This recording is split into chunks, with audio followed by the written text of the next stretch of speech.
架車係真係咁難揸？呢個係我成日都問嘅問題嚟嘅。但係着嘅時候，你有冇少少興奮嘅感覺咧？哇！直情係迷幻嘅感覺，迷幻嘅感覺。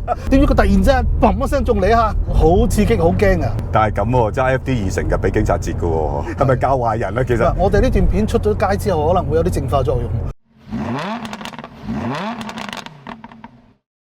嗱，老 Sir 着踢啊，着踢俾你睇。係啦，着踢啦，燒包長。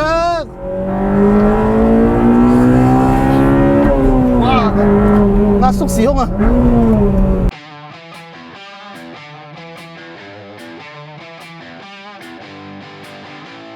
你問啊，我哋老人院時間咧揀車有啲準則嘅喎，呢架車好似未夠稱。07年係嘛？係啦，都係10零年啫喎。係啊，15年嘅咋。好後生喎。係啊，未成年㗎。但係點解想試咧？嗱，我講先。首先 FD2我一路都冇試過嘅，因為當年都係得水貨嘅啫。當年亦都好似感覺上唔係真係咁多水貨入嘅。近呢5、6年咧 ，JDM 爆紅之後咧，呢架咧哇嚇，成個大西北都係咁，得人驚。即係香港 FD2嘅數量，我諗真係數一數二嘅喺全世界。咁另外就係 iVTEC，當然我有接觸啦，因為當其時嘅 Honda 好多行貨車都有 iVTEC嘅，但係我啲 iVTEC 同呢個 iVTEC 就真係好唔一樣啊！嗱，你係點解咧？我就成日都聽啲人講話 EK 之後嗰啲 Type R 咧，就真係擰晒頭嘅。咁呢一架咧有兩個特點啊，第一就係最後一架日本 JDM 嘅 Civic Type R， 亦都係最後一架 NA 嘅 Type R。因為當時 Civic 已經係世界性 Honda 最好賣嘅家庭房車之一嚟嘅。Honda 將個咁大規模嘅車揀咗個車身出嚟變做 Type R， 我好有興趣知道究竟有咩 full fit 啦，咁大搞嘅車身咧，定係淨係補強咧？仲有一個疑問，我一路都想知嘅。第一就係 FD2咧發生過幾宗好嚴重嘅意外嘅，即係喺香港我講架車係真係咁難揸，呢個係我成日都問嘅問題嚟嘅。第二就係、你覺唔覺我哋成日喺街見到啲 FD2咧？當然我哋一定係跟佢尾㗎啦，佢咁勁係咪？你覺唔覺得個尾成日都係咁喺度頓啊頓啊頓啊？原裝係咁啊，定係啲人係覺得未夠硬，再嚟再整硬啲，所以個尾係咁樣？所以上次你話試 FD 嘅時候，我第一個反應就話：喂，冇到啩，好等㗎喎。咦？咁我哋應該陣間試下喎。我咁重擲住得唔得咧嚇？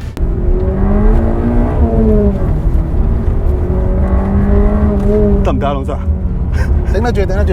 使唔使 call 白車啊？唔使。真係幾得㗎。你頭先已經降咗胎氣㗎啦，減咗啲胎氣㗎，都仲係咁樣。多謝啊！好，28而家啱啦。喺正式講我哋試呢架車嘅感受，講呢架車嘅機械嘢之前，當然係賣廣告啦。嗱，我哋嘅新 channel，Rev Channel 啱開，要人㗎，要好多人啊 ！YouTube、Facebook、IG， 大家記得 like、follow、subscribe， 撳埋個鈴鈴通知。CLS 多支持。嗱 FD2咧產量都係限量嘅，即係萬幾部啦。正如你所講咧，車廠理論上就唔會搞好多嘢嘅，實際上佢搞啲咩咧？我哋坐落去第一個感覺就係個車身肯定係加強咗啦。咁個懸掛咧個制式冇得變嘅 ，geometry 冇得變嘅，但係咧就用咗好硬嘅彈弓喎，同埋啲好專業嘅貝士啊，完全冇虛位嘅。係啊係啊，咁唐太完全冇晒喎。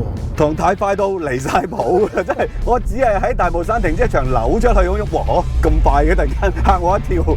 落圖落2圈半嘅啫，你話快唔快啊？即係一般嘅車係幾多？一般嘅房車咧係3圈半嘅。哇！冇咗一半咁滯。呢個車個軚盤咧，除咗係2.5 lock to lock 咁快比例之外咧，佢仲係行油軚添㗎。其實嗰個年代已經有電軚嘅，但係Honda咧堅持仲用油軚，因為嗰個年代嘅電軚咧可能唔精準。而家 OK 啦，當然。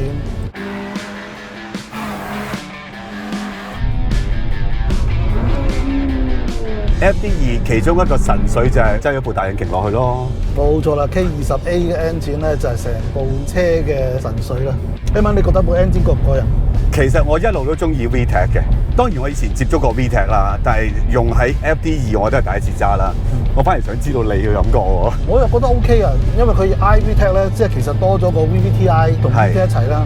中低段嘅扭力咧係好咗啲嘅。而家嘅中低轉嘅扭力咧，大概真係似啲2000嘅 NA，又唔會特別大嘅。但係你平時用因為着踢成5000幾6000噶嘛，唔着其實都冇嘢嘅。好似而家我揸緊3000轉，有實用性嘅。係啊，有實用性㗎。但係着嘅時候，你有冇少少興奮嘅感覺咧？哇！直情係迷幻嘅感覺。迷幻嘅感覺，因為拍咗嘢啊！呢架同 EK 咧，佢着踢已經遲咗500轉啊！呢架係6000轉先着踢。係。老實講，你踩到6000轉啦。雖然唔係好快，但係其實 engine 係有聲嘅，你啲腳係踩得深嘅，係啊，所以成個氣氛咧，你個心咧就跳快咗已經。咁你以為差唔多到頂啦嚇，夠啦，點知佢突然之間砰一聲中你嚇，好似火箭咁樣加速，好刺激，好驚啊！嗱，我之前試過 EK9啦，都係同一條山路嘅，咁着踢我都真係當然都哇 high 曬啦。但係呢架再 high 啲係因為佢爆踢，我真係可以用爆踢嚟係啊，用爆字啊，真係用爆字係形容啱嘅。呢架車個爆踢嗰個蘑菇雲係大過 EK9都唔細嘅，始終 CC 唔同係嘛？所以後生仔咧，如果係把持唔住咧，嗰一剎那可能會有機會會有危險啊！喂，但係後生仔未必等得到6000轉喎，俾啲 turbo 中壞咗啊！中壞咗係啊，個千零轉就嚟料係咪啊？6000轉喺而家啲車嚟講，你踩唔到啦，冇咗㗎啦，6000轉紅區截咗油㗎啦，大佬點敢踩上去啊？所以咧，點解會俾呢個電動車攻陷咗呢個世界咧？就係大家咧慢慢淡忘咗呢一種高轉引擎帶俾我哋嘅樂趣。係啊，其實你講效率、講速度，而家嘅車 turbo 再加咁多速嘅波箱，諸如此類，噼里啪啦，係真係好 Q 快㗎嘛！當你揸翻呢一類舊世界嘅舊 engine，一爆踢，爆完仲有成3000轉俾你玩，嗰下係好 high 嘅，我覺得。我哋應該喺呢個中學通識科裏邊咧，搞啲後生仔點樣喺個引擎轉數裏邊咧獲得樂趣，成為呢個非物質文化遺產。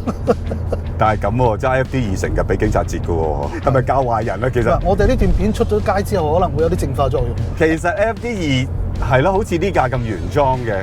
翻去我個問題就係咪真係咁難揸？其實唔係咁難揸嘅。當然下下爆住踢咁嚟揸嘅話，你係要好集中精神，特別係一啲山路啊，掹到7000幾8000轉，好老實，成副引擎俾緊你嘅就係最大嘅馬力咁滯啦，可唔可以咁講？我覺得係啊，其實呢架車嗰個穩定性係好過 EK，會唔會就係因為佢太過穩定咧？等啲人更加放心去啊！於是乎啲人咧就越揸越快，越揸越快咁樣。係有機會嘅，有機會嘅。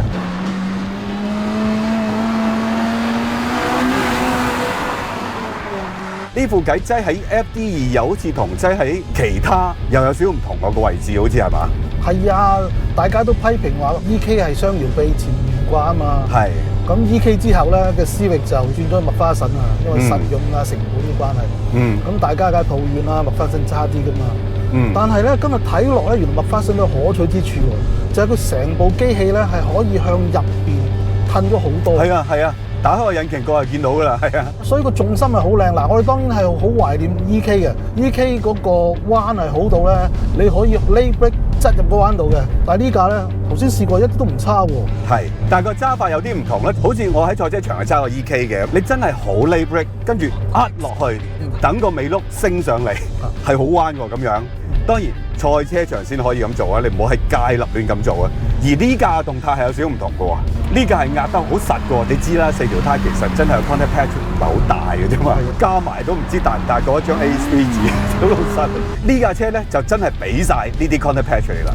佢呢架車先天性優勢咧，就係個 wheelbase 夠長2米7。係啊，就算你睇嗰啲日本嘅賽車片咧，好少見到 FD2係趌尾轆嘅。係啊，好少見嘅。所以佢4個轆咧係經常可以掂到地下啦。你要留意到你點樣轉彎都好啦，個車尾咧係釘到實喺地下嗰度。係啊係啊，呢個最大嘅唔同啊。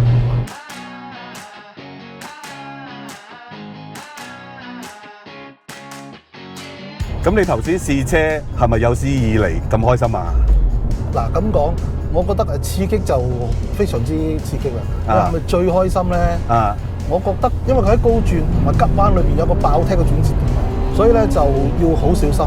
調翻轉頭，如果冇 VTEC 呢個咁樣嘅關口嘅話咧，係成個漸進線性咁嘅高轉引擎咧，可能喺呢個大帽山裏邊咧更加可以享受到啲彎角。係㗎，我頭先喺彎嗰度揸，我都覺得我要幾留意住佢嘅轉速嘅。當然你揸得熟啲架車，你就唔需要咁留意啦。因為我哋都係啱點，所以我哋要不斷留意住我用緊嘅係咪佢最好嗰段。好似頭先我哋所講。你唔着踢，其實佢咪一部2000零你咁上下，好實用嘅引擎咯。但係着咗踢之後，係真係有種擁嘅感覺噶嘛啊！即係如果彎中爆踢啦，跟住你可能其中一個碌線胎，跟住佢嗰個 LSD 又出嚟做嘢啊！你知道咩事 OK 嘅，但係如果唔夠經驗嘅話咧，就會嚇親做多咗動作。仲有呢架車佢買翻嚟嘅時候，可能前邊嘅 LSD 已經改咗㗎啦。係啊，佢 lockdown 突然下。係啊，成個動作係好明顯嘅。以我哋印象就係原廠嘅 LSD 係應該係比較低調少少嘅，應該係漸進啲。呢架一 lock 就扯你入去嘅，揸熟係好玩，因為你知道佢能夠喺以為做唔到嘅時候，佢再做到啲嘢，踩佢出嚟㗎係。係啦，要踩佢出嚟嘅。着踢同唔着踢，你做 heel toe 咧個做法又有少少唔同，我自己覺得。因為着踢之後個引擎嗰個反應好敏感啊，好做好多嘅。即係一做咧之後，我俾少少建議咧，就係揸呢種車嘅朋友咧，如果你平時行車喺4000轉之內遊走咧，低波唔好做 heel toe，係唔使噶啦，俾得唔夠係冇用嘅，一俾多咗咧，佢砰一聲彈咗上去喎。係啊，仲衰。